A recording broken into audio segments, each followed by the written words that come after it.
मेरा बॉस किसी ना किसी बहाने से मुझे अपने कैबिन में बुला लेता। मुझे थोड़ा अजीब लगता।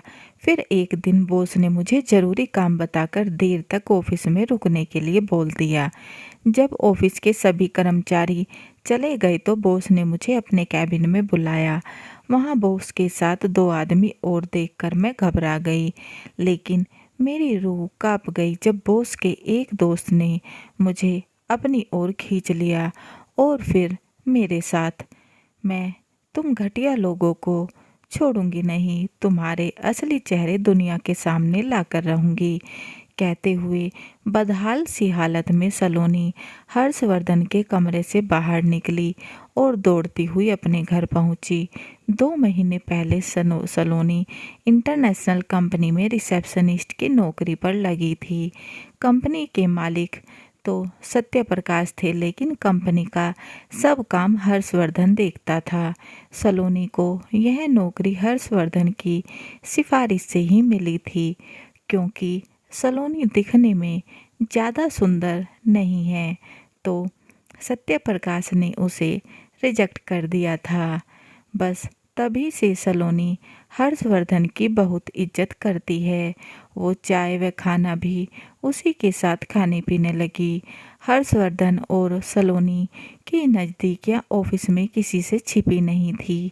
कई बार उसको ऑफिस के कई कर्मचारियों ने उसे हर्षवर्धन के रंगीन मिजाज के बारे में बताया भी था, लेकिन सलोनी यह सोचकर ज़्यादा ध्यान नहीं देती कि जिस व्यक्ति ने उसकी इतनी मदद की है वो गलत कैसे हो सकता है।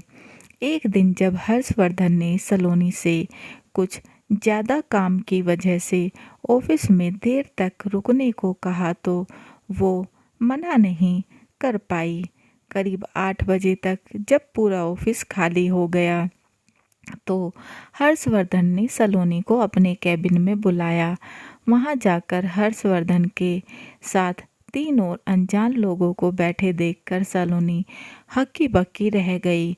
वो घबराहट के कारण कैबिन से बाहर जाने लगी कि तभी अचानक हर्षवर्धन ने तुरंत उसका हाथ पकड़ के उसे अपने पास खींच लिया और सलोनी से बोला, आज मेरे दोस्तों का दिल खुश कर दो।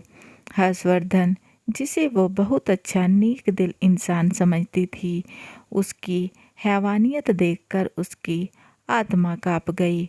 उसने ढोंगी बाबाओं के बारे में तो सुना था, लेकिन पढ़े लिखे नकाबपोश आज पहली बार देखे थे। हर्षवर्धन की पकड़ से खुद को छुड़ाने की कोशिश करने लगी तो उसके दोस्त आगे बढ़ने लगे, लेकिन सलोनी ने हार नहीं मानी।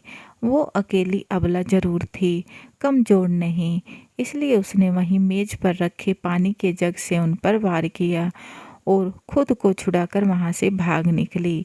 लेकिन उसने ठान लिया कि वो हर्षवर्धन और उसके दोस्तों का दोगला चेहरा सबके सामने लाकर रहेगी।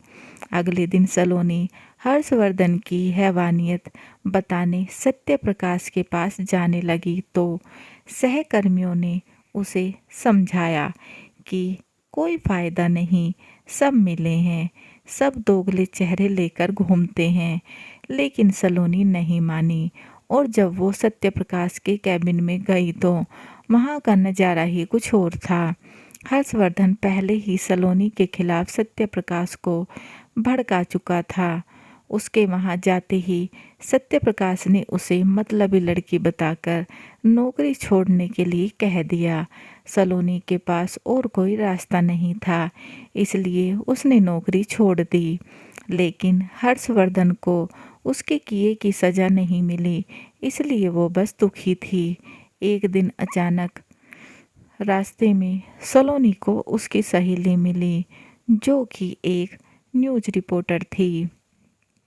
सलोनी ने अपनी परेशानी सहेली को बताई तो वह बोली, तू अपनी नौकरी मत छोड़। सलोनी ने हैरानी से पूछा, क्या क्या मतलब? उसकी सहेली बोली, मतलब अपने ऑफिस में वापस रिसेप्शनिस्ट की नौकरी कर ले। लेकिन यह कैसे हो सकता है? पूछने पर सलोनी की सहेली ने उससे धीरे से कुछ कहा, जिसे सुनकर सलोनी के होठों पर मुस्कान आ गई। 2 दिन बाद सलोनी ने ऑफिस में जाकर सत्यप्रकाश से माफ़ी मांगी और दोबारा नौकरी करने लगी। लेकिन इस बार सलोनी को देखकर सब देखते ही रह गए। मॉडर्न कपड़े, मेकअप से सैंडल तक सलोनी बिल्कुल बदल चुकी थी।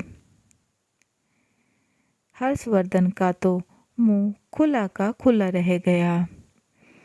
सलोनी को देखकर वो हर्षवर्धन से ज़्यादा नज़दीकियाँ बढ़ाने लगी। हर्षवर्धन के मन में तो लड्डू फूटने लगे उसे अपने करीब आता देख।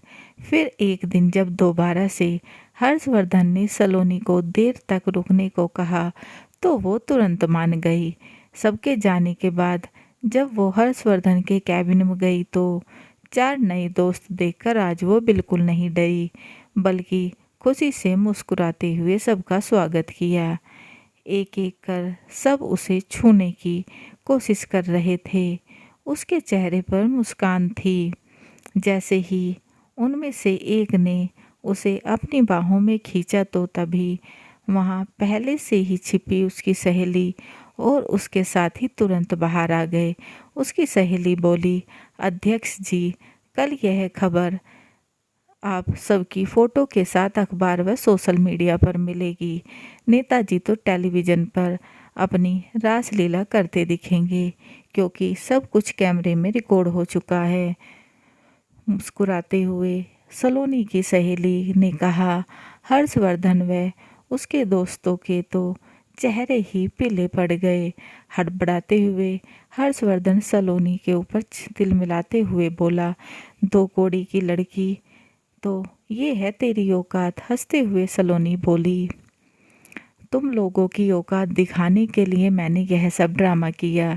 इतना बोलकर वो अपनी सहेली के साथ वहाँ से निकलने लगी कि तभी वहाँ सत्यप्रकाश आ गया और सलोनी के सामने गिड़गिड़ाते हुए माफ़ी मांगने लगा और इस बात को यहीं ख़त्म करने के लिए कहने लगा। लेकिन सलोनी ने उसकी एक बात नहीं सुनी और अगली सुबह यह खबर सब जगह छा गई और सत्यप्रकाश हर्षवर्धन और उसके दोस्तों को जेल तक ले गई।